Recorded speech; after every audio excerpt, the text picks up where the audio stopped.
Je fixais mon garage vide, la tache d'huile sur le sol en béton, seule preuve que ma Cadillac Eldorado de 1967 avait jamais existé. Mes mains tremblaient alors que j'agrippais le cadre de la porte, essayant de digérer ce que Mélissa venait de me dire avec une telle indifférence désinvolte. « J'ai vendu ta vieille Cadillac pour 40 000 $, a-t-elle annoncé derrière moi, sa voix portant ce ton qu'elle utilisait quand elle pensait avoir fait quelque chose de particulièrement malin.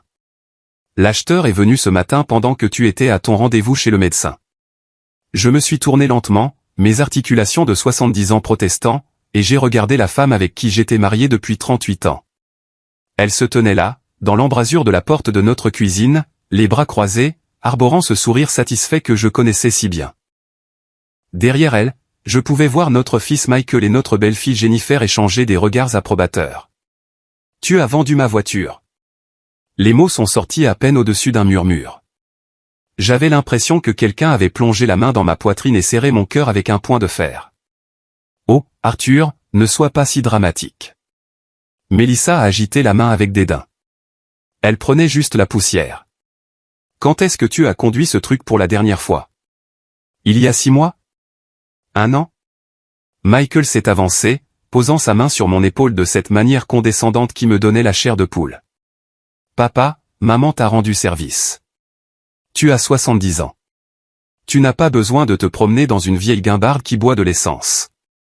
Pense juste aux économies d'assurance. » Jennifer a hoché la tête avec enthousiasme, faisant sauter notre petit-fils de 18 mois, Tommy, sur sa hanche. Et puis 40 000 $. C'est une petite fortune, papillard. Tu pourrais acheter quelque chose de pratique. Peut-être une belle berline avec de bonnes notes de sécurité. Je voulais crier. Je voulais leur dire qu'ils n'avaient aucune idée de ce qu'ils avaient fait. Que cette voiture n'était pas juste un moyen de transport pour moi. Mais quand j'ai ouvert la bouche, rien n'est sorti. Les mots sont restés coincés dans ma gorge comme toujours quand j'essayais d'expliquer quelque chose d'important à cette famille. Nous allons avoir un dîner de célébration, a continué Mélissa, dépensant déjà mentalement de l'argent qui appartenait à quelque chose de précieux pour moi. Je pense à ce nouveau restaurant de grillade en ville, celui avec les entrecôtes à 40 $. On mérite bien de se faire plaisir après une décision financière aussi intelligente. Décision financière intelligente. J'ai fermé les yeux et me suis appuyé contre le mur du garage. Si seulement ils savaient. Si seulement l'un d'entre eux s'était jamais donné la peine d'écouter quand j'essayais de leur parler de voitures, d'histoire, des choses qui comptaient pour moi. « Papa, ça va ?» La voix de Michael semblait venir de loin. « Tu as l'air pâle. » J'ai hoché la tête, ne me faisant pas confiance pour parler. Comment pouvais-je expliquer qu'il venait de vendre une partie de mon âme? Comment pouvais-je leur faire comprendre que la Cadillac n'était pas juste une voiture, mais le dernier lien tangible que j'avais avec mon père? Le pire, c'était à quel point ils semblaient tous satisfaits d'eux-mêmes. Mélissa était déjà au téléphone, probablement en train de faire des réservations pour le dîner. Jennifer roucoulait à Tommy en lui disant que grand-père allait lui acheter plein de jouets avec l'argent de sa voiture. Michael hochait la tête d'un air approbateur comme s'il avait personnellement supervisé une brillante transaction commerciale. Aucun d'entre eux ne m'a demandé ce que j'en pensais. Aucun d'entre eux n'a envisagé que peut-être, juste peut-être, j'aurais dû être consulté avant qu'ils ne disposent de ma propriété. Dans leur esprit, je n'étais qu'un vieil homme confus qui avait besoin de leurs conseils pour prendre des décisions intelligentes. Je suis rentré dans la maison et me suis assis lourdement dans mon fauteuil inclinable, le même fauteuil auquel j'avais été relégué ces 5 dernières années alors que ma famille me traitait de plus en plus comme un meuble. Mélissa s'affairait dans la cuisine, parlant avec enthousiasme d'amuse-gueule et d'accord mais vain tandis que Michael et Jennifer discutaient de la manière dont je devrais investir l'argent. Un certificat de dépôt serait le plus sûr, disait Jennifer. À son âge, il ne peut pas se permettre de prendre des risques en bourse. Ou peut-être devrions-nous l'aider à ouvrir l'un de ses comptes d'épargne à haut rendement, a ajouté Michael, pour le garder liquide au cas où il en aurait besoin pour des frais médicaux. Il parlait de moi comme si je n'étais pas assis à 3 mètres de là, comme si j'étais déjà mort et qu'il se partageait ma succession. L'argent de ma voiture, la voiture de mon père, était devenu leur manne à gérer. J'ai pensé au jour où mon père m'a donné cette Cadillac. J'avais 22 ans, fraîchement diplômé de l'université, sur le point de commencer mon premier vrai travail. Papa l'avait acheté neuve en 1967. Bleu nuit avec un intérieur en cuir blanc, et il avait bichonné cette voiture pendant 15 ans avant de me la transmettre. Prends en soin, Arthur, avait-il dit, passant sa main usée sur le capot immaculé. Elle a du caractère, pas comme ces tas de plastique qu'il fabrique maintenant. J'avais conduit cette voiture pour mon premier travail, pour mon mariage, à l'hôpital quand chacun de mes enfants est né. J'avais passé d'innombrables week-ends dans le garage avec mon père, apprenant à l'entretenir, à apprécier le savoir-faire qui se cachait dans chaque détail. Même après le décès de papa il y a 10 ans, travailler sur cette Cadillac, c'était comme passer du temps avec lui. Mais essayer d'expliquer ça à Mélissa. Essayer de lui dire que certaines choses ont une valeur au-delà de leur prix. J'avais appris depuis longtemps que ma femme voyait tout à travers le prisme de l'utilité immédiate. Si quelque chose ne servait pas un but évident dans sa vie quotidienne, c'était un encombrement à éliminer. Arthur, arrête de bouder. La voix sèche de Mélissa a coupé court à mes souvenirs. On fait quelque chose de bien avec l'argent en famille. N'est-ce pas ça qui compte? Je l'ai regardée. Cette femme qui avait partagé mon lit pendant près de 4 décennies mais qui ne m'avait jamais vraiment connu. Tu aurais dû me demander d'abord. Elle a ri. A vraiment ri. Te demander, chérie? On sait tous les deux que tu aurais dit non. Tu m'aurais donné 100 raisons pour lesquelles cette vieille voiture devait rester dans notre garage pour toujours, prenant de la place qu'on pourrait utiliser pour quelque chose d'utile. Elle m'était utile. Rester là, couverte de poussière, c'est utile? Est intervenue Jennifer. Papillard, tu ne l'as même pas démarré depuis des mois. Ce n'était pas vrai, mais je n'ai pas pris la peine de la corriger.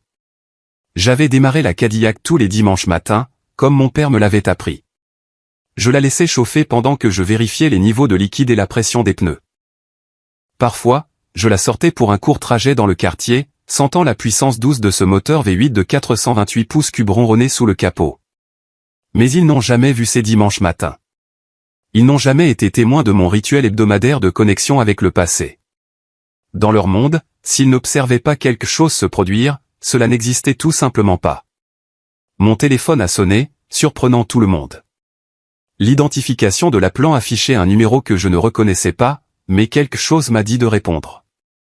Est-ce Arthur Stevenson? La voix à l'autre bout du fil semblait frénétique, presque paniquée. Oui, c'est Arthur. Monsieur, c'est Bill Patterson de Patterson Classic Cars. Je dois vous poser une question très importante. M'avez-vous vendu une Cadillac Eldorado de 1967 aujourd'hui? Mon cœur s'est mis à battre la chamade.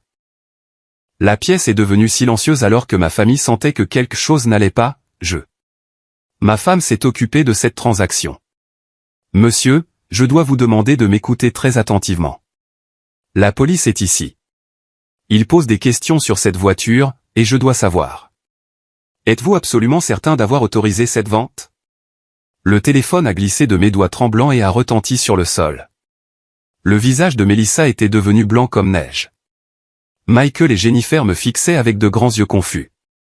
Depuis le téléphone tombé, je pouvais entendre la voix de Bill Patterson devenir plus urgente. Monsieur Stevenson? Monsieur Stevenson, êtes-vous là? Monsieur, pourquoi la police me pose-t-elle des questions sur des biens volés? Le silence dans notre salon était assourdissant après que j'ai raccroché avec Bill Patterson. Mélissa se tenait figée dans l'embrasure de la cuisine, son visage pâle comme du parchemin.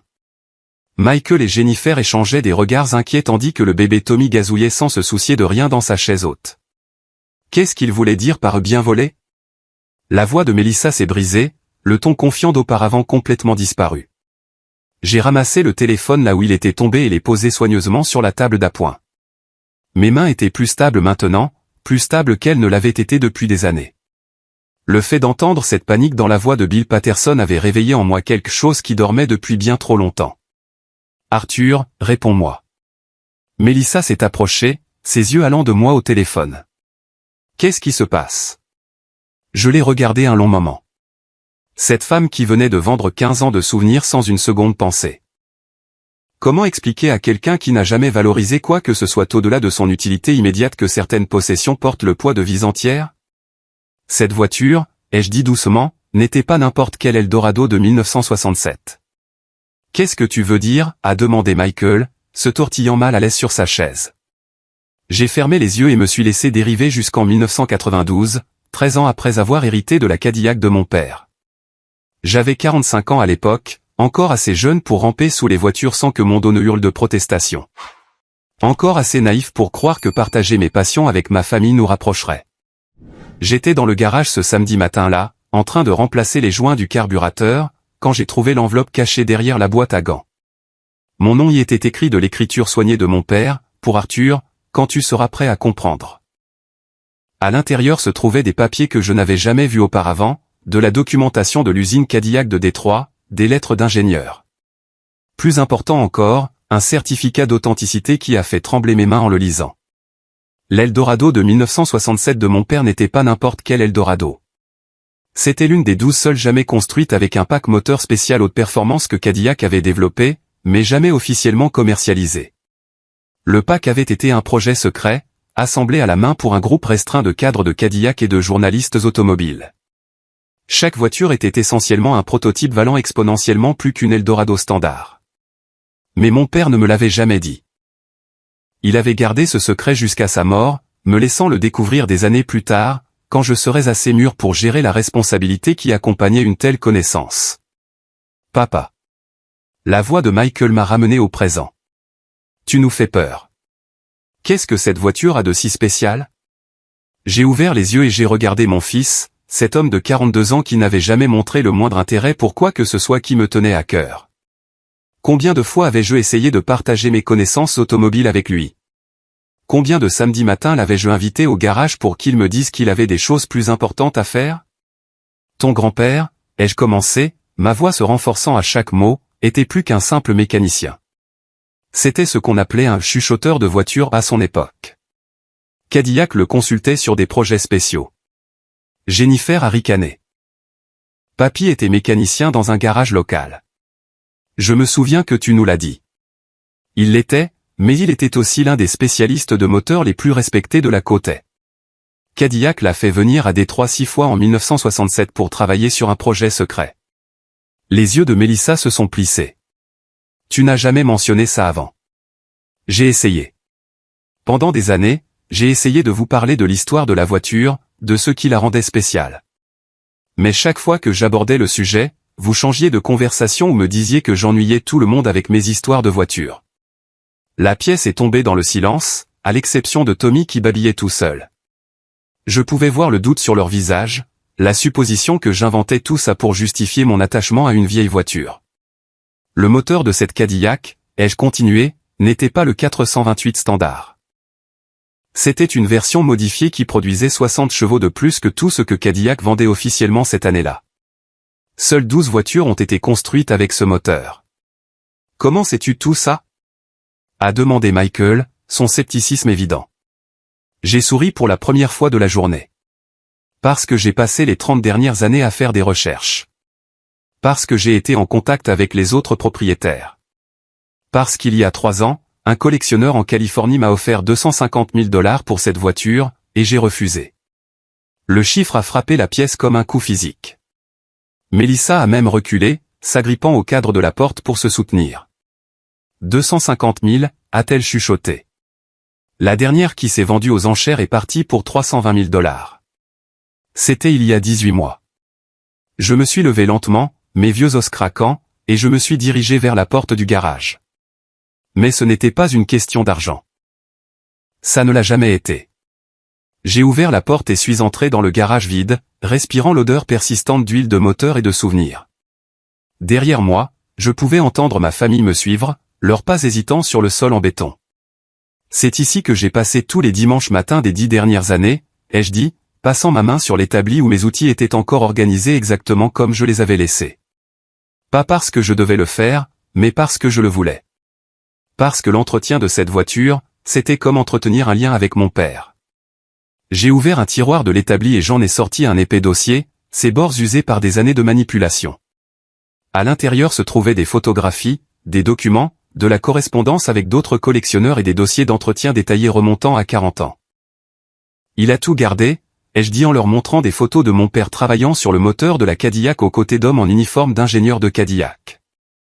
Chaque vidange d'huile, chaque réparation, chaque modification, il a tout documenté parce qu'il savait qu'un jour ça compterait. Jennifer a pris l'une des photographies, plissant les yeux devant l'horodatage. Octobre 1967. C'est vraiment papy. C'est lui, travaillant avec l'équipe de Cadillac sur les derniers réglages du moteur avant la livraison, ai-je indiqué, montrant une version plus jeune de mon père, les manches retroussées, le visage intense de concentration. Il était fier de ce travail, mais il ne s'en est jamais vanté. Ce n'était pas son genre. Mélissa feuilletait frénétiquement la documentation, son visage devenant plus pâle à chaque page. « Arthur, pourquoi ne m'as-tu jamais montré ces papiers ?» Je me suis tourné vers elle. Et pour la première fois depuis des années, je n'ai pas essayé d'adoucir mes mots. Parce que tu n'as jamais demandé. Parce que chaque fois que j'ai essayé de parler de la voiture, tu as clairement montré que tu pensais que c'était une perte de temps. Parce que tu as traité mes centres d'intérêt comme des passe-temps stupides qui n'avaient pas d'importance. La vérité flottait dans l'air entre nous comme la fumée d'un feu qui couvait depuis des décennies. Je pouvais voir le moment exact où Mélissa a réalisé ce qu'elle avait fait, où l'ampleur de son erreur a finalement pénétré sa conscience. Mais ce n'est qu'une voiture, a-t-elle dit faiblement, bien que sa voix manque de conviction. Non, ai-je dit fermement. C'est de l'histoire. C'est de l'artisanat. C'est la dernière chose sur laquelle mon père et moi avons travaillé ensemble avant qu'il ne soit trop malade pour venir au garage. J'ai fermé le dossier et l'ai tenu contre ma poitrine. C'est tout ce que tu n'as jamais pris la peine de comprendre à mon sujet. Mon téléphone a de nouveau sonné. Le numéro de Bill Patterson. Cette fois, quand j'ai répondu, sa voix était plus calme mais urgente. Monsieur Stevenson, je dois vous demander de venir ici immédiatement. La police veut vous parler de la documentation de propriété de ce véhicule. Il y a des irrégularités dont ils ont besoin de discuter. J'ai regardé Mélissa, dont le visage était passé du pâle au gris. Quel genre d'irrégularité? Monsieur, avez-vous personnellement signé le transfert de titre? Parce que la signature sur ces documents ne correspond pas à la signature sur votre permis de conduire. Le téléphone a de nouveau glissé de ma main, mais cette fois je l'ai laissé tomber. Derrière moi, j'ai pu entendre la brusque inspiration de Mélissa, le son de quelqu'un qui venait de réaliser que son plan astucieux avait franchi une ligne qu'elle n'avait jamais eu l'intention de franchir. Pour la première fois en 38 ans de mariage, j'ai vraiment vu ma femme clairement. Et ce que j'ai vu, c'était une étrangère qui vivait dans ma maison, prenant des décisions sur ma vie, me traitant comme un obstacle à gérer plutôt qu'un partenaire à respecter. La police arrivait et tout allait changer. Le trajet jusqu'à Patterson Classic Cars m'a semblé être les 20 minutes les plus longues de ma vie. Mélissa était assise, rigide, sur le siège passager, ses mains si crispées sur ses genoux que ses jointures étaient devenues blanches. Elle n'avait pas dit un mot depuis que nous avions quitté la maison, mais je pouvais presque entendre son esprit tourner à toute vitesse, essayant de trouver comment se sortir du pétrin qu'elle avait créé. Michael avait insisté pour nous suivre dans sa propre voiture, emmenant Jennifer et le bébé. Je leur avais dit que ce n'était pas nécessaire, mais mon fils avait développé cette habitude au fil des ans de me traiter comme si je ne pouvais pas gérer seul les situations importantes. Aujourd'hui, pour la première fois, j'étais reconnaissant de son ingérence. J'avais le sentiment que j'allais avoir besoin de témoins pour ce qui allait se passer. Patterson Classic Cars se trouvait à la périphérie de la ville, un immense terrain rempli d'automobiles anciennes immaculées qui brillaient sous le soleil de l'après-midi. J'étais passé devant cet endroit d'innombrables fois au fil des ans, ralentissant toujours pour admirer l'inventaire, mais je n'avais jamais eu de raison de m'arrêter. Bill Patterson avait la réputation de ne traiter que les voitures classiques les plus exceptionnelles, le genre que les collectionneurs sérieux se disputaient aux enchères. En arrivant sur le parking, j'ai immédiatement vu ma Cadillac. Elle était à l'écart des autres véhicules, entourée de 3 voitures de police et d'un petit groupe de personnes en costume. Même de loin, elle était magnifique, sa peinture bleu nuit captant la lumière comme du métal liquide, ses pare-chocs chromés brillants comme des miroirs. Pendant un instant, mon cœur s'est gonflé de fierté de voir à quel point elle était encore belle après toutes ces années. Puis j'ai vu la tension sur les visages des gens rassemblés autour d'elle, et la réalité m'est revenue en pleine face. Bill Patterson s'est approché de notre voiture avant même que nous ayons fini de nous garer. C'était un homme grand et mince, la soixantaine, avec des cheveux grisonnants et des yeux inquiets derrière des lunettes à monture métallique. Son air habituellement confiant, celui que l'on attend de quelqu'un qui vend des automobiles à 6 chiffres, avait été remplacé par une panique à peine maîtrisée. « Monsieur Stevenson » a-t-il dit alors que je sortais de la voiture. « Merci d'être venu si vite. Je crains que nous n'ayons une situation très sérieuse ici. » L'inspectrice Maria Santos s'est présentée avec une poignée de main ferme et un contact visuel direct qui m'a donné l'impression qu'elle pouvait voir à travers mon âme. Elle était plus jeune que je ne l'avais imaginé, peut-être 45 ans, avec des traits fins et une intensité qui suggérait qu'elle ne perdait pas de temps en politesse. Monsieur Stevenson, je dois vous poser quelques questions directes sur la vente de ce véhicule. Avez-vous personnellement autorisé votre femme à vendre cette voiture? J'ai jeté un coup d'œil à Melissa, qui se tenait derrière moi comme si elle essayait de se rendre invisible. Non, je ne l'ai pas fait. Étiez-vous au courant qu'elle prévoyait de la vendre? Non, j'ai appris la vente après qu'elle ait eu lieu. L'inspectrice Santos a hoché la tête, prenant des notes dans un petit carnet. Monsieur Patterson, pourriez-vous s'il vous plaît expliquer à Monsieur Stevenson ce qui s'est passé lorsque vous avez tenté d'enregistrer le transfert de titre? Bill Patterson s'est passé nerveusement la main dans les cheveux. Quand j'ai soumis les documents au DMV, ils ont immédiatement signalé le titre. La signature ne correspondait pas à votre signature dans leur dossier. Et quand ils ont passé le numéro de série dans leur base de données, il est revenu avec des classifications inhabituelles. Quel genre de classification? Ai-je demandé, bien que je soupçonne que je connaissais déjà la réponse. Monsieur Stevenson, a dit l'inspectrice Santos. Ce véhicule est enregistré auprès du Registre national des véhicules historiques comme un artefact automobile significatif. Les voitures avec cette désignation nécessitent une documentation spéciale pour tout transfert de propriété. Le DMV est tenu de vérifier que les ventes sont légitimes et que les véhicules ne sont pas volés ou vendus sous de fausses déclarations. J'ai ressenti une vague de justification mêlée de tristesse. Mon père avait enregistré la voiture au registre historique en 1985, s'assurant que son importance serait préservée pour les générations futures. C'était l'une des nombreuses choses qu'il avait faites pour protéger l'héritage de la Cadillac, l'une des nombreuses choses que j'avais essayé d'expliquer à ma famille au fil des ans. De plus, a poursuivi l'inspectrice, notre enquête a révélé que ce véhicule particulier a fait l'objet de nombreuses demandes de la part de collectionneurs et de musées au cours de la dernière décennie. Sa valeur estimée est nettement supérieure au prix de vente que votre femme a négocié. Melissa a finalement trouvé sa voie. Je ne savais rien de tout ça. Arthur ne m'a jamais dit que la voiture valait autant d'argent. Je me suis tourné pour la regarder et la colère qui montait en moi depuis des heures a finalement éclaté. J'ai essayé de te le dire, Melissa, pendant 10 ans, j'ai essayé de partager ça avec toi. Chaque fois que je mentionnais l'histoire de la voiture, tu levais les yeux au ciel et changeais de sujet. Tu as clairement montré que tu pensais que mes centres d'intérêt étaient stupides et ennuyeux. Ce n'est pas vrai, a-t-elle protesté, mais sa voix manquait de conviction. N'est-ce pas? J'ai sorti mon téléphone et j'ai fait défiler mes photos jusqu'à ce que je trouve ce que je cherchais. Voici une photo que j'ai prise il y a 3 mois d'une lettre que j'ai reçue du Peterson Automotive Museum de Los Angeles. Il voulait présenter la Cadillac dans une exposition spéciale sur les véhicules prototypes. Je t'ai montré cette lettre, et tu sais ce que tu as dit? Le visage de Melissa est devenu rouge. Elle s'en souvenait. Tu as dit, c'est bien, chérie, et tu es retourné regarder ton émission de télévision. Tu n'as même pas regardé la lettre. Tu ne regardes jamais rien de ce qui compte pour moi. Michael s'est avancé, le visage pâle alors qu'il réalisait la situation. Papa, tu veux dire que cette voiture vaut plus de 40 000 $? L'inspectrice Santos a répondu avant que je ne le puisse. M. Stevenson, d'après les résultats récents des enchères pour des véhicules similaires, la valeur estimée de votre voiture se situe entre 250 000 $ et 400 000 $. Le chiffre a frappé ma famille comme un coup physique. Jennifer a même laissé échapper un cri. Michael a reculé et a dû s'appuyer contre sa voiture pour se soutenir. Melissa avait l'air sur le point de s'évanouir. 400 000, a murmuré Michael. Le dernier véhicule comparable s'est vendu à Barrett Jackson pour 375 000 $, a ajouté Bill Patterson. Et celui-là n'était pas en aussi bon état que la voiture de votre père. J'ai regardé ma famille absorber cette information.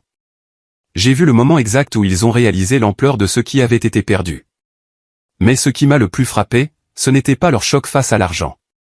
C'était leur choc que j'ai su quelque chose qu'ils ignoraient. Pour la première fois depuis des années, ils me regardaient comme si j'avais peut-être des connaissances précieuses qui valaient la peine d'être écoutées. Monsieur Stevenson, a dit l'inspectrice Santos, je dois poser quelques questions à votre femme sur la manière dont elle a eu accès aux titres de propriété et aux documents d'immatriculation. Les mains de Melissa se sont mises à trembler. Arthur garde tous les papiers de la voiture dans le tiroir de son bureau. Je les ai juste pris quand j'en avais besoin.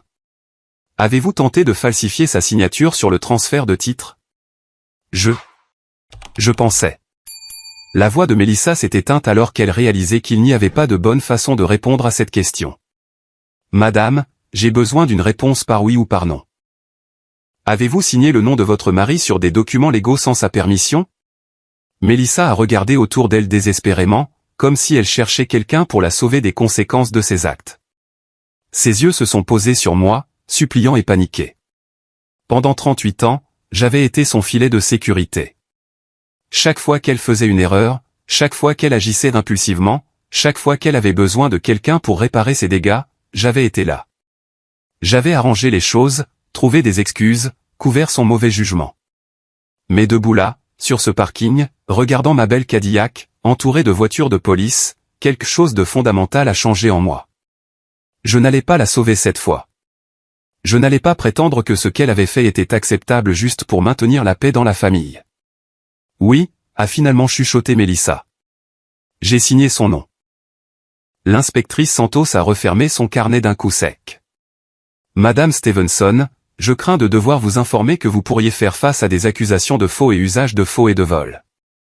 Vous devrez m'accompagner au poste pour répondre à quelques questions supplémentaires. En regardant ma femme de 38 ans être conduite vers une voiture de police, j'ai ressenti quelque chose que je n'avais pas connu depuis des décennies. La satisfaction de voir la vérité enfin reconnue. Pendant des années, j'avais été méprisé, ignoré, traité comme si mes pensées et mes sentiments n'avaient pas d'importance. Maintenant, soudainement, tout le monde prêtait attention. Bill Patterson s'est approché de moi alors que les voitures de police s'éloignaient. Monsieur Stevenson, je veux que vous sachiez que la vente est évidemment nulle. Votre voiture restera en ma possession jusqu'à ce que cette affaire juridique soit résolue. Mais elle est en sécurité ici. J'ai hoché la tête, regardant la Cadillac une dernière fois. Demain, je la retrouverai là où elle devait être. Mais plus important encore, j'aurais retrouvé quelque chose que j'avais perdu il y a longtemps. Le respect de ma famille. Que je le veuille encore ou non était une toute autre question. La maison me semblait différente quand je suis rentré seul ce soir-là. Mélissa était encore au poste de police, et Michael avait ramené Jennifer et le bébé chez eux, promettant de m'appeler plus tard, après avoir tout digéré. J'ai traversé des pièces qui avaient été remplies de voix et d'activités quelques heures plus tôt, et le silence était à la fois troublant et étrangement paisible. Je me suis préparé un dîner simple, des œufs brouillés et du pain grillé, le genre de repas que Mélissa critiquait toujours comme de la nourriture de célibataire, et je me suis assis à la table de la cuisine avec le dossier de documents sur la Cadillac étalé devant moi. Pour la première fois depuis des années, je pouvais regarder ces papiers sans avoir à expliquer ou justifier leur importance à qui que ce soit. Le téléphone a sonné à 20h30. Le nom de Michael est apparu sur l'écran. « Papa, comment tu tiens le coup ? » « Je vais bien, mon fils. » Et étonnamment, c'était le cas. « Et ta mère ? » Elle est assez secouée. La police l'a relâchée il y a quelques heures, mais elle doit comparaître au tribunal la semaine prochaine. Michael a fait une pause et je l'ai entendu prendre une profonde inspiration. « Papa, je dois te demander quelque chose et je veux que tu sois honnête avec moi. »« D'accord. »« As-tu vraiment essayé de nous parler de la voiture, de sa valeur ?» Je me suis penché en arrière dans ma chaise, pensant à toutes les conversations que nous n'avions jamais vraiment eues, toutes les fois où j'avais commencé à partager quelque chose d'important pour être ensuite méprisé ou ignoré. « Michael, il y a 3 ans à Noël, j'ai descendu un livre sur les prototypes de Cadillac.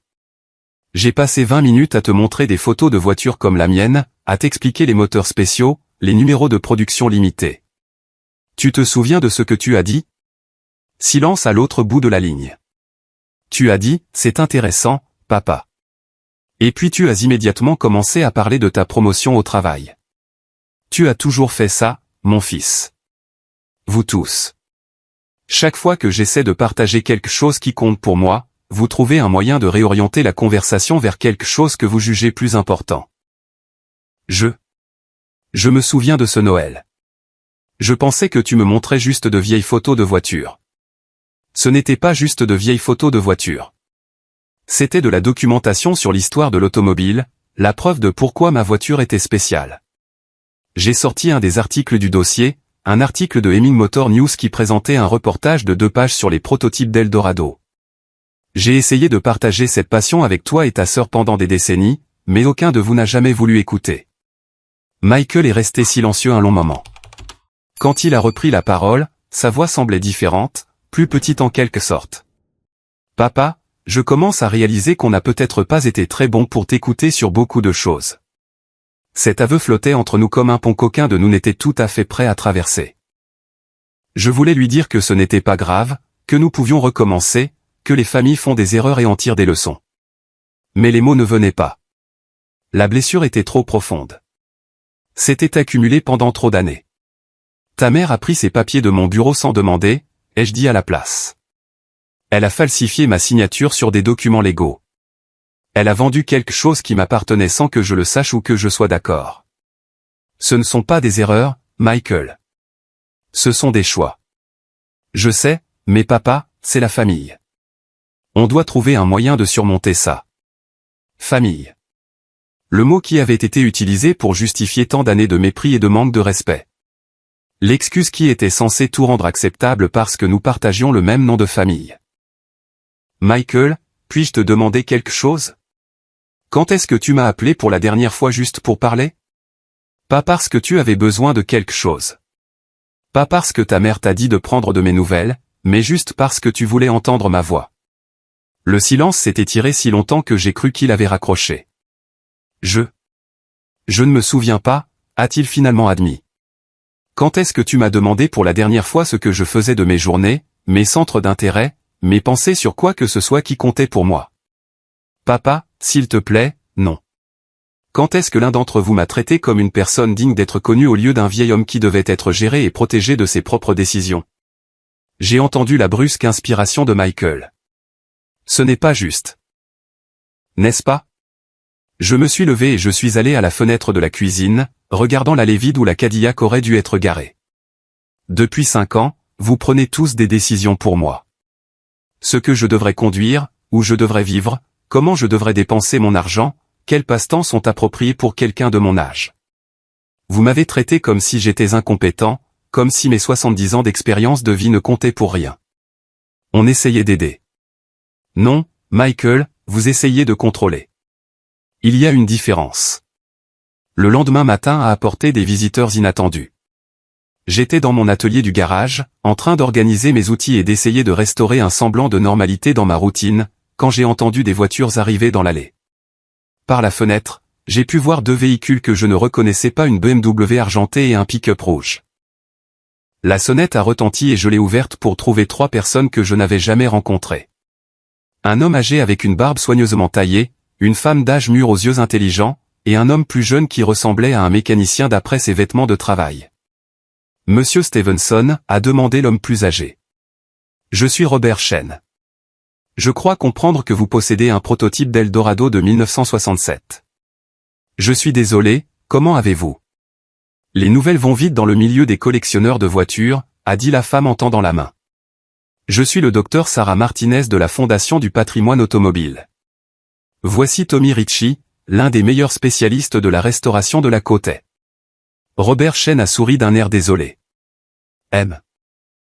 Stevenson, j'espère que vous ne nous en voudrez pas de cette intrusion, mais quand nous avons entendu que votre voiture était apparue à la vente, nous devions vous contacter. Je cherche l'un de ces prototypes depuis 15 ans. Vous en cherchez un? J'en possède 2 des 11 autres, a-t-il expliqué. J'essaie de documenter l'histoire des 12 voitures pour un livre que j'écris sur les projets secrets de Cadillac. Votre voiture est l'exemple le plus complet que nous ayons trouvé. Le docteur Martinez a sorti une tablette et m'a montré des photos de voitures classiques magnifiquement restaurées dans des musées. Monsieur Stevenson, la Fondation du patrimoine automobile préserve des véhicules importants pour les générations futures. Nous aimerions discuter de la possibilité de présenter votre voiture dans notre collection permanente. Je les ai invités à entrer, tout en digérant le fait que des étrangers en savaient plus sur la situation actuelle de ma voiture que ma propre famille n'en avait jamais su sur son importance historique. Assis dans mon salon, ils m'ont raconté des histoires sur les autres propriétaires de prototypes, sur le réseau de passionnés qui suivaient ces véhicules rares depuis des décennies. Votre père, a dit Robert Chen, consultant des notes sur son téléphone, correspondait avec mon ami Harold Weinstein dans les années 1980. Harold possède la voiture numéro 7. Ils ont échangé des dossiers d'entretien détaillés et des photographies. Il m'a montré des copies de lettres écrites de l'écriture soignée de mon père, discutant de détails techniques sur les moteurs spéciaux, partageant des informations sur la disponibilité des pièces et les techniques de restauration. C'était comme découvrir toute une facette de la vie de mon père que je n'avais jamais connue. Il était très respecté dans notre communauté, a ajouté le docteur Martinez. Sa documentation sur les spécifications du prototype a été essentielle pour nous aider à comprendre les différences d'ingénierie entre ces voitures et les modèles de production standard. Tommy Ritchie s'est penché en avant, les yeux brillants d'enthousiasme. Monsieur Stevenson, je travaille sur des Cadillacs classiques depuis 30 ans, et je n'en ai jamais vu une aussi méticuleusement entretenue que la vôtre. Le compartiment moteur est absolument impeccable. Chaque composant est soit d'origine, soit correctement restauré à l'aide de techniques d'époque. J'ai ressenti une vague de fierté qui n'avait rien à voir avec l'argent ou le prestige. Ces gens comprenaient ce que j'essayais d'expliquer à ma famille depuis des années. Que la Cadillac représentait quelque chose de plus grand qu'un simple moyen de transport. C'était un morceau de l'histoire de l'automobile, un témoignage de l'artisanat, un lien avec une époque où les voitures étaient construites à la main avec une attention portée à chaque détail. Monsieur Stevenson, a dit prudemment Robert Shen. J'espère que vous ne m'en voudrez pas de demander, mais nous avons entendu par le réseau de collectionneurs que votre voiture a failli être vendue hier. Tout va bien? Je me suis retrouvé à leur raconter toute l'histoire, la vente de Melissa, l'implication de la police, le manque total de compréhension de ma famille sur ce qu'ils avaient failli perdre. Ces étrangers ont écouté avec le genre d'attention que ma propre famille n'avait jamais montré, posant des questions réfléchies et exprimant un choc sincère sur la façon dont la voiture avait failli disparaître entre de mauvaises mains. Le concessionnaire qui l'a achetée, a dit Tommy Ritchie en secouant la tête, il n'avait aucune idée de ce qu'il obtenait. S'il avait essayé de la modifier ou de la vendre à quelqu'un qui ne comprenait pas son importance. Ça aurait été une tragédie, a terminé le docteur Martinez. Ces voitures sont des pièces irremplaçables de l'histoire de l'automobile. Quand ils sont partis 1 heure plus tard, chacun m'a tendu sa carte de visite et m'a fait promettre d'appeler si jamais je voulais entrer en contact avec d'autres collectionneurs ou si j'avais besoin de conseils sur l'entretien de la voiture. Pour la première fois depuis des années, j'avais l'impression d'avoir eu une conversation avec des gens qui me voyaient comme quelqu'un de compétent et d'intéressant plutôt que comme un vieil homme au centre d'intérêt dépassé. En regardant leur voiture disparaître dans la rue, j'ai réalisé quelque chose qui aurait dû être évident depuis longtemps. J'avais vécu avec les mauvaises personnes. Pendant des décennies, j'avais essayé de forcer ma famille à apprécier des choses qu'ils ne comprendraient jamais. Alors qu'il y avait toute une communauté de gens qui partageaient mes passions et respectaient mon expertise.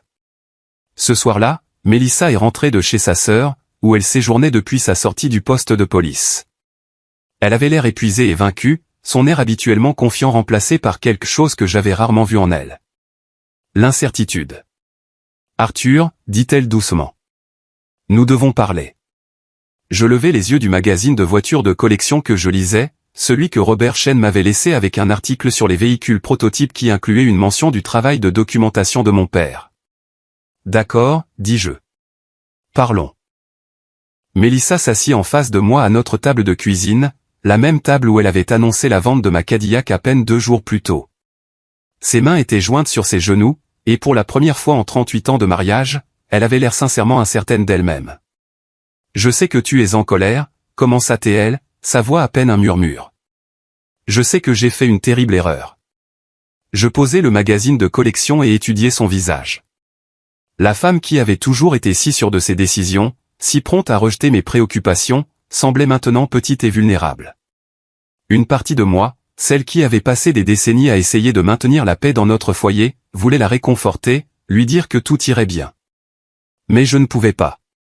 Pas cette fois. Une erreur, répétai-je lentement. C'est comme ça que tu appelles le fait de falsifier ma signature, de prendre ma propriété sans permission, de vendre quelque chose qui signifiait tout pour moi. Ses yeux s'emplirent de larmes. Je ne savais pas que ça signifiait tout pour toi. Tu ne l'as jamais dit. Je l'ai dit tous les jours pendant 10 ans.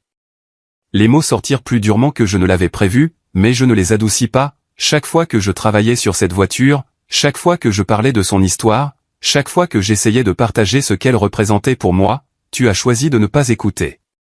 Melissa s'essuya les yeux avec un mouchoir. Je pensais que c'était juste un passe-temps, quelque chose pour t'occuper à la retraite. Non, Melissa, tu pensais que c'était un inconvénient. Tu pensais que mes centres d'intérêt étaient stupides et que mes connaissances ne valaient rien. Je me penchai en avant, la regardant droit dans les yeux. Et tu n'étais pas la seule. Avant qu'elle ne puisse répondre, la sonnette retentit. Par la fenêtre de devant, je pouvais voir la voiture de Michael dans l'allée ainsi qu'un autre véhicule que je ne reconnaissais pas. Quand j'ouvris la porte, je trouvai Michael debout à côté d'une femme bien habillée avec une mallette. « Papa » dit Michael, sa voix tendue. « Voici Patricia Holloway, l'avocate de maman. Nous devons discuter de la situation juridique. » Patricia Holloway était une femme d'une cinquantaine d'années aux yeux vifs qui dégageait le genre de confiance que l'on acquiert après des années à sortir les gens de situations difficiles. Elle me serra fermement la main et me demanda si nous pouvions nous asseoir pour parler. « Monsieur Stevenson, dit-elle une fois que nous fûmes tous assis dans le salon. Votre femme m'a fait part des circonstances entourant la vente de votre véhicule. Je comprends qu'il y a eu un malentendu sur la propriété et l'autorisation. » « Il n'y a eu aucun malentendu, dis-je calmement. Ma femme a volé ma voiture et a falsifié ma signature pour la vendre. Ce sont des faits, pas des malentendus. » Les sourcils de Patricia se haussèrent légèrement. « Monsieur Stevenson, je pense que nous pouvons résoudre cette affaire sans impliquer le système de justice pénale. Votre femme a commis une erreur de jugement, mais ses intentions n'étaient pas malveillantes. Elle croyait sincèrement aider en liquidant un actif qui semblait inutilisé. Je faillis rire du langage juridique prudent qu'elle utilisait pour décrire le vol et le faux. Mademoiselle Holloway, savez-vous combien vaut cette voiture? Je comprends qu'elle a plus de valeur qu'on ne le pensait initialement. Oui, entre 250 000 et 400 000 $. Ma femme a liquidé un actif d'une valeur supérieure à celle de notre maison sans prendre la peine de savoir ce qu'il valait réellement. Michael se tortilla sur sa chaise. Papa, on a tous fait des suppositions. On aurait dû poser plus de questions. Vous auriez dû écouter les réponses que je vous donnais depuis des années. Patricia ouvrit sa mallette et en sortit plusieurs documents. Monsieur Stevenson, j'ai préparé des documents qui pourraient aider à résoudre cette situation à l'amiable. Si vous êtes prêt à signer une déclaration indiquant qu'il s'agissait d'un malentendu familial plutôt que d'un vol intentionnel, le procureur pourrait être disposé à abandonner les charges contre votre femme. Je regardai le papier qu'elle tenait, puis le visage plein d'espoir de Melissa, puis l'expression anxieuse de Michael. Il me demandait de mentir, de prétendre que des années de mépris et de manque de respect n'avaient été qu'un malentendu, de protéger Melissa des conséquences de ses actes en assumant la responsabilité de ses choix. Non, dis-je doucement. Patricia cligna des yeux. Pardon? Non, je ne signerai pas ces papiers. Je ne mentirai pas pour protéger quelqu'un qui m'a montré un tel manque de respect. Arthur, s'il te plaît, dit Melissa, de nouvelles larmes commençant à couler. Je suis ta femme. On peut s'en sortir. Vraiment, demandai-je. Allons-nous vraiment nous en sortir? Ou vas-tu recommencer à ignorer tout ce que je dis dès que cette crise sera passée? La pièce tomba dans le silence. Patricia jeta un coup d'œil entre Melissa et moi, reconnaissant clairement qu'il s'agissait de bien plus qu'une simple vente de voiture qui avait mal tourné. M. Stevenson, dit-elle prudemment, que faudrait-il pour que vous envisagiez de régler cette affaire en privé? Je pensais à Robert Chen, au docteur Martinez et à Tommy Ritchie, des gens qui avaient passé une heure chez moi et montré plus d'intérêt pour mes connaissances et mon expertise que ma propre famille ne l'avait fait en des années. Je pensais à la communauté de collectionneurs qui suivait ma voiture depuis des décennies, qui comprenait son importance d'une manière que ma famille ne comprendrait jamais. Je veux récupérer ma voiture, évidemment. Je veux qu'on reconnaisse que ce qui m'a été fait était mal, pas seulement un malentendu. Et je veux l'assurance que rien de tel ne se reproduira jamais. Bien sûr, dit rapidement Melissa. Arthur, je te promets. Je n'ai pas fini. Je me tournai vers Michael. Je veux aussi de l'honnêteté sur autre chose. Quelque chose que j'ai découvert hier. Le visage de Michael pâlit. Qu'est-ce que tu veux dire? Je me dirigeai vers la cuisine et revins avec une petite boîte en bois que j'avais trouvée en fouillant dans mon atelier la veille. À l'intérieur se trouvaient des reçus, des garanties et de la documentation pour divers outils et équipements qui avaient disparu de mon garage au cours des 5 dernières années.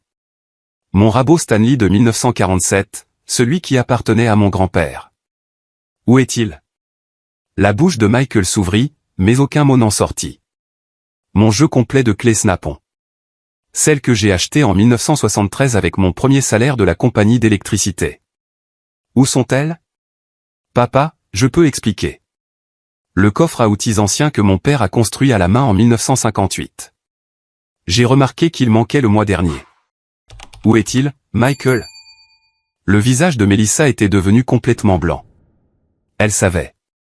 Bien sûr qu'elle savait.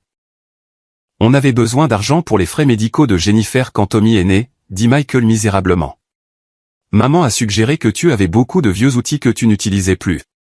Et il y a cet antiquaire. Vous me volez depuis des années. Les mots sortirent plats, sans émotion. J'étais au-delà de la colère maintenant, dans cet endroit étrangement calme qui existe de l'autre côté de la trahison. Vous deux. Patricia Holloway se racla la gorge, mal à l'aise. Monsieur Stevenson, peut-être devrions-nous nous concentrer sur l'affaire juridique actuelle. Non, dis-je fermement. C'est exactement ce sur quoi nous devrions nous concentrer. Ce schéma de prendre mes biens sans permission, de me traiter comme si ma propriété appartenait à la famille pour qu'elle en dispose comme bon lui semble.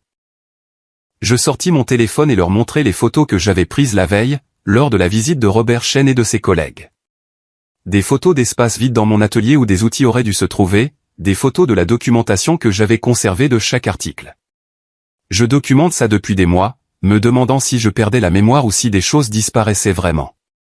Maintenant, je sais. Michael se cacha le visage dans les mains. Papa, on avait toujours prévu de te le dire. On allait tout remplacer une fois que Jennifer retournerait au travail. Avec quel argent?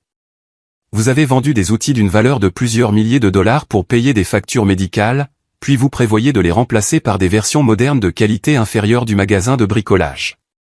On ne savait pas qu'ils avaient de la valeur, dit désespérément Melissa. Parce que vous n'avez jamais demandé. Parce que vous avez supposé que tout ce qui était vieux ne valait rien, que tout ce qui me tenait à cœur était superflu. Je les regardais chacun à leur tour. Combien d'autres choses ont disparu que je n'ai pas encore remarquées? Le silence qui suivit fut une réponse suffisante. Patricia Holloway se leva, son sang-froid professionnel finalement fissuré.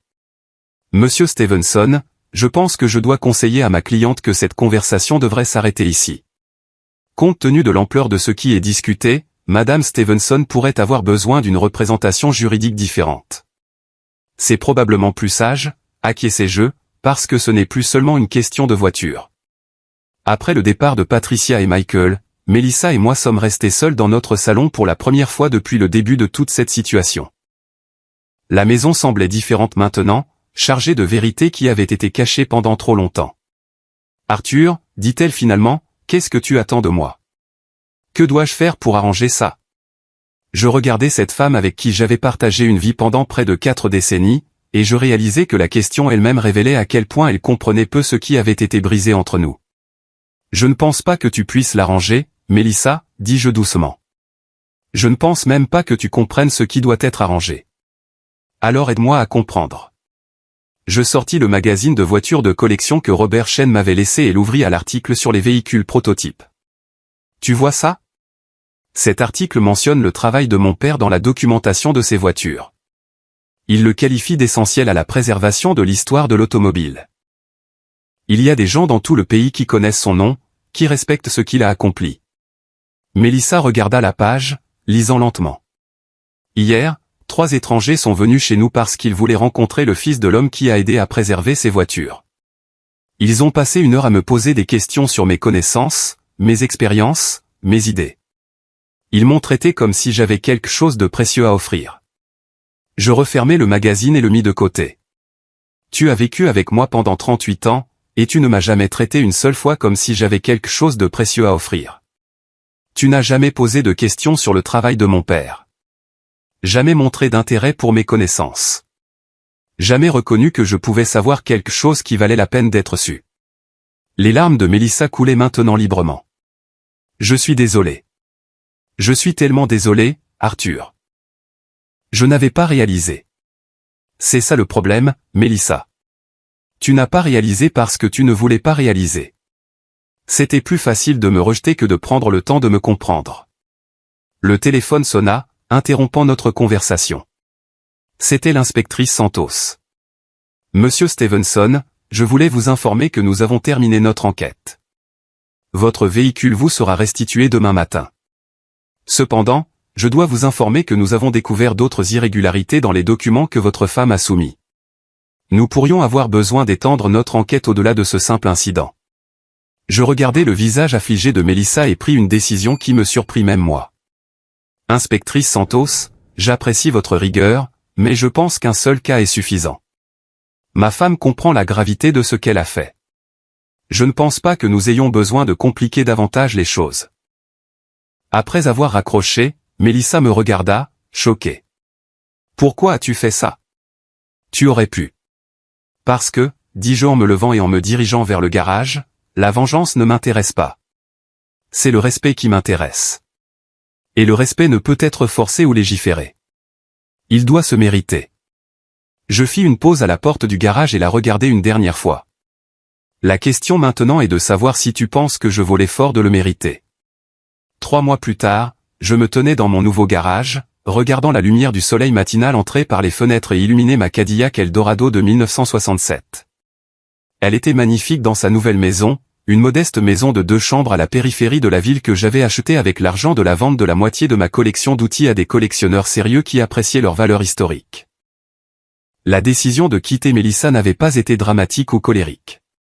Elle avait été calme, méthodique et étonnamment paisible. Après 38 ans à essayer de faire entrer un carré dans un rond, j'avais simplement cessé d'essayer. Les papiers du divorce avaient été signés il y a 6 semaines. Mélissa a gardé la maison et la plupart de nos biens communs. J'ai gardé ma voiture, mes outils restants, et quelque chose de bien plus précieux, ma dignité. Mon téléphone a vibré avec un texto de Robert Chen. Arthur, le comité du concours d'élégance de Pebble Beach a approuvé notre demande. Ton Eldorado sera présenté dans la catégorie des prototypes le mois prochain. C'est un grand honneur. J'ai souri, me souvenant comment Mélissa levait les yeux au ciel chaque fois que je mentionnais les salons automobiles. Juste une bande de vieux qui prétendent que leurs jouets sont importants, disait-elle. Maintenant, mon jouet serait exposé à l'un des événements automobiles les plus prestigieux au monde, reconnu pour son importance historique par des gens qui comprenaient ces choses. La sonnette a retenti, et je l'ai ouverte pour trouver Tommy Ritchie tenant une grande enveloppe manille. « Arthur » a-t-il dit avec un grand sourire. « Tu vas vouloir voir ça. » À l'intérieur de l'enveloppe se trouvaient des photographies d'une vente aux enchères de voitures classiques qui s'était tenue le week-end précédent en Arizona. L'un des autres prototypes d'Eldorado, la voiture numéro 8, selon le système de numérotation de Robert Chen, s'était vendue pour 425 000 $. La tienne est en meilleur état que celle-là, a dit Tommy, s'installant dans le fauteuil confortable que j'avais placé dans le garage pour les visiteurs. Avec la documentation que tu as, les dossiers d'entretien de ton père, la provenance, si jamais tu voulais vendre, tu pourrais probablement en obtenir près d'un demi-million. J'ai mis les photographies de côté et j'ai passé ma main sur l'aile de la Cadillac. Je ne la vendrai jamais. Je ne pensais pas que tu le ferais, mais c'est bien de savoir ce qu'elle vaut, n'est-ce pas? C'était bien, mais pas pour les raisons que les gens pourraient imaginer. L'argent n'était pas ce qui importait. C'était la validation. Pendant des années, on m'avait dit que mes centres d'intérêt ne valaient rien, que mes connaissances n'étaient pas pertinentes, que mes passions étaient des passe-temps stupides qui n'avaient pas d'importance. Maintenant, j'avais la preuve que j'avais eu raison depuis le début. Tommy a sorti son téléphone et m'a montré des photos d'un rassemblement de voitures classiques auquel il avait assisté le week-end précédent. Il y a un groupe d'entre nous qui se réunit samedi prochain au Peterson Museum à LA. 5 des 12 propriétaires de prototypes seront là. Robert veut vraiment que tu viennes. J'avais assisté à plus d'événements automobiles au cours des 3 derniers mois qu'au cours des 10 années précédentes. Il ne s'agissait pas seulement des voitures. Il s'agissait de la communauté. Ces gens écoutaient quand je parlais. Ils posaient des questions réfléchies sur le travail de mon père, sur les techniques de restauration, sur les différences techniques entre les prototypes et les modèles de production. Ils me traitaient comme un expert parce qu'il s'est avéré que j'en étais un. J'y serai, ai-je dit. Je prévois de conduire la Cadillac là-bas. Elle a besoin d'un bon long voyage. Après le départ de Tommy, j'ai passé l'après-midi dans mon garage, ne travaillant sur rien de particulier, profitant simplement de la paix de mon nouvel espace. Tout ici était à moi, choisi par moi, arrangé par moi, entretenu par moi. Personne ne remettait en question mes décisions ni ne critiquait mes méthodes. Personne ne me faisait me sentir coupable de passer du temps sur des choses que j'aimais. Le téléphone a sonné vers 16 heures. Le nom de Michael est apparu sur l'écran. Papa, comment tu t'installes? Bien, mon fils. La maison est parfaite pour mes besoins. Je suis passé en voiture hier. Le garage a l'air plus grand que ton ancien. Il est assez grand pour la Cadillac et un véritable atelier. Il y a eu une pause. Michael appelait toutes les quelques semaines depuis la finalisation du divorce. Des conversations maladroites où il essayait de maintenir un lien tout en évitant les vérités inconfortables sur les raisons de mon départ. Papa, je voulais que tu saches que Jennifer et moi avons parlé des outils que nous avons vendus, du fait de ne pas t'avoir écouté. On veut arranger les choses. Comment prévoyez-vous de faire ça? On a trouvé certains des outils de ton grand-père dans des ventes de succession. Pas exactement les mêmes, mais des pièces similaires de la même époque. Et on a retrouvé l'antiquaire qui a acheté ton coffre à outils. Il l'a toujours, et il est prêt à le revendre. J'appréciais l'effort, mais il ne comprenait toujours pas, Michael, ce ne sont pas les outils eux-mêmes qui comptent. C'est ce qu'ils représentaient, le lien avec mon père et mon grand-père, le respect de l'artisanat, la valeur de l'entretien des choses plutôt que de les jeter. Je sais. Je pense que je commence à comprendre ça maintenant. Vraiment? Ou essaies-tu juste d'apaiser ta culpabilité? La question flottait entre nous comme un pont qu'aucun de nous n'était sûr de vouloir traverser. Papa, que puis-je faire? Que devons-nous faire pour mériter ton pardon? Je me suis dirigé vers l'établi où j'avais organisé mes outils restants, ceux qui n'avaient pas été vendus, ainsi que plusieurs nouvelles pièces que j'avais acquises auprès de collectionneurs qui appréciaient leur importance. Chaque outil avait sa place, son but, son histoire. Michael, le pardon n'est pas quelque chose que l'on gagne par de grands gestes ou des achats coûteux. C'est quelque chose qui se développe avec le temps, par un respect et une compréhension constants. Je veux essayer, si tu me le permets. J'ai pensé au dîner solitaire dans ma nouvelle maison. Aux soirées tranquilles sans famille autour. Aux petits-enfants que je voyais rarement. L'indépendance que j'avais gagnée avait un coût, et certains jours, ce coût semblait plus lourd que d'autres. D'accord, ai-je finalement dit. Mais cette fois, on fait les choses différemment. Si tu veux reconstruire notre relation, tu commences par écouter. Vraiment écouter. Pas seulement attendre ton tour pour parler. Je peux le faire. Peux-tu t'asseoir dans mon garage pendant 1 heure pendant que j'explique la différence entre une Eldorado de 1967 et une de 68? Peux-tu regarder mes outils et poser des questions sur leur histoire au lieu de calculer leur valeur de revente? Peux-tu me traiter comme si j'avais des connaissances qui valent la peine d'être apprises au lieu de problèmes qui valent la peine d'être résolus? Oui, je veux apprendre, papa. Je veux comprendre ce qui est important pour toi. Après avoir raccroché, je suis resté assis dans mon garage alors que le soleil de l'après-midi filtrait à travers les fenêtres, créant des motifs de lumière et d'ombre sur le sol en béton. Le silence était complet, à l'exception du bruit lointain de la circulation et du tic-tac de la vieille horloge électrique que j'avais accrochée au mur. Pour la première fois depuis des années, je me sentais vraiment content. Pas heureux de la manière étourdie et excitée de quelqu'un qui a gagné un prix, mais content de la manière profonde et posée de quelqu'un qui a enfin trouvé sa place dans le monde. Mon téléphone a vibré avec un message du docteur Martinez de la Fondation du patrimoine automobile. Arthur, le conseil d'administration a approuvé votre proposition. Nous serions ravis de vous avoir comme conservateur consultant pour notre collection de véhicules prototypes. Quand pouvez-vous commencer? J'ai souri et j'ai répondu. Que diriez-vous de lundi? Le poste de consultant paierait bien, mais plus important encore, il me donnerait un but. Je travaillerai avec des gens qui appréciaient mon expertise, documentant l'histoire de véhicules importants, aidant à préserver le patrimoine automobile pour les générations futures. C'était exactement le genre de travail que mon père aurait été fier de me voir faire. Alors que le soleil commençait à se coucher, j'ai démarré le moteur de la Cadillac et les sorties du garage. Le V8 de 428 pouces cubes a grondé, prenant vie avec le son profond et satisfait d'une mécanique bien entretenue.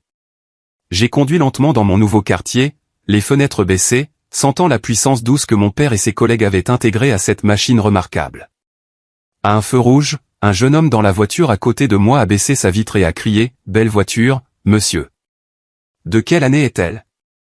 1967, ai-je répondu. L'une des 12 seules jamais construites comme ça. Ses yeux se sont écarquillés d'intérêt. Vraiment? C'est incroyable. J'adorerais en savoir plus un de ces jours. Passé à mon garage un samedi matin, ai-je dit en lui tendant l'une des cartes de visite que j'avais fait imprimer pour mon travail de consultant. Je serais heureux de vous raconter toute l'histoire. En rentrant chez moi, j'ai réalisé que c'était ce que je cherchais depuis le début. Pas seulement des gens qui m'écouteraient, mais des gens qui voulaient écouter. Des gens qui voyaient de la valeur dans la connaissance et respectaient le temps qu'il fallait pour développer une expertise. Je suis retourné dans mon garage et je suis resté un moment avec le moteur en marche, savourant le son et la sensation de la voiture autour de moi. Demain, je conduirai à Los Angeles pour le rassemblement de voitures. La semaine prochaine, je commencerai mon nouveau travail à la Fondation du patrimoine. Le mois prochain, la Cadillac serait exposée à Pebble Beach, appréciée par des milliers de personnes qui comprenaient l'histoire de l'automobile. Mais ce soir, j'étais simplement un homme de 70 ans assis dans son garage avec la voiture de son père, enfin en paix avec les choix qu'il avait faits. J'ai coupé le moteur et je suis resté assis dans le silence soudain, entouré d'outils qui m'appartenaient, dans un espace qui était vraiment le mien, avec un avenir que je définirais selon mes propres termes. Pour la première fois depuis des décennies, je n'attendais pas l'approbation ou la permission de quelqu'un d'autre. J'étais libre.